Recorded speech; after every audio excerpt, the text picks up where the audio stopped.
영국의 의사이자 죽음의 닥터라고 불리우며 20여 년 동안 최소 218명을 살해한 유럽 역사상 최악의 살인마인 해럴드 시프먼은 1946년에 태어났다. 그는 교내 럭비 선수와 육상팀 부주장으로 활동하는 등 보통의 연쇄살인마들의 불우한 가정환경과는 달리 평범하게 성장하는 듯 했지만 1963년 17살 때 폐암으로 어머니가 사망하게 되었고, 이 당시 그의 어머니가 집에서 모르핀을 주사받았는데 이때의 경험이 그의 범행 수법에 영향을 미쳤다고 알려진다. 시프먼은 1970년 리즈 대학교 의학부를 졸업하고 의사가 되었고 병원에서 근무하기 시작했는데, 어느 날부터 그가 반복적으로 근무 중 발작을 일으켜 기절하는 등 이상한 사건이 발생하기 시작했다. 이유를 묻는 동료들에게 그는 자신이 간질을 앓고 있다는 거짓말로 상황을 모면하려 했지만, 조사 결과 스스로 아편유 진통제를 주사했고 공문서를 위조하며 약물을 얻은 것이 발각되어 1975년 병원에서 해고되고 의사 자격 또한 박탈된다. 그러나 재활원 생활 끝에 약물 중독을 극복, 의사 자격을 회복한 후 영국 북서부 하이드 지역에 위치한 피츠로이 파크 메디컬 센터에서 일하게 되는데, 이때부터 그의 범행이 본격적으로 시작된다. 시프먼은 환자들에게 친절했고 주민들도 그를 좋아했고 평판이 좋았으며 1993년에는 마침내 개인 병원을 개원하게 된다. 시프먼은 주로 헤로인으로도 알려진 강력한 진통제인 디아모르핀이라는 약물을 사용했다. 그는 희생자들에게 이 약을 치사량이 넘게 투여하여 환자를 심각한 근육약화 상태로 만들고 숨쉬기가 어렵게 하여 사망하게 만들었는데, 피해자들은 대부분 60대 이상의 여성 환자였다.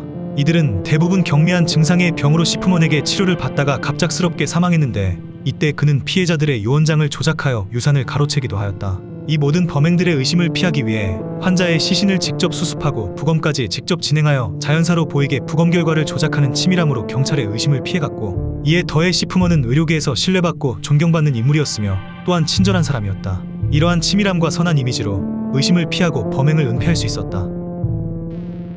1997년 장의사의 딸인 데비 브렘보프는 시프먼의 환자였다가 살해된 사람들은 한결같이 옷을 잘 갖추어 입은 상태로 편안하게 앉아있거나 소파 위에서 죽었고, 사망한 피해자들이 한결같이 너무나 똑같은 모습이었다는 것을 깨닫게 됐는데, 이를 수상히 여긴 그녀는 같은 지역 의사와 검시관에게 의문점을 알리고 1998년 3월 영국 경찰에 정식 수사 요청을 하였지만 경찰의 부실 수사로 한 달 만에 증거 불충분으로 허무하게 첫 번째 수사가 종결되었다.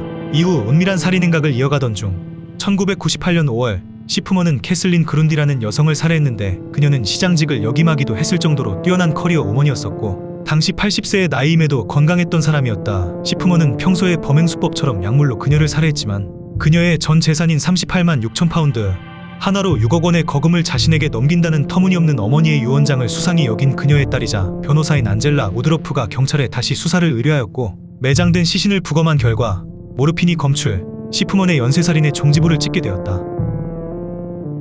한때 시프먼의 동료였던 의사 존 폴라드는 이렇게 말했다.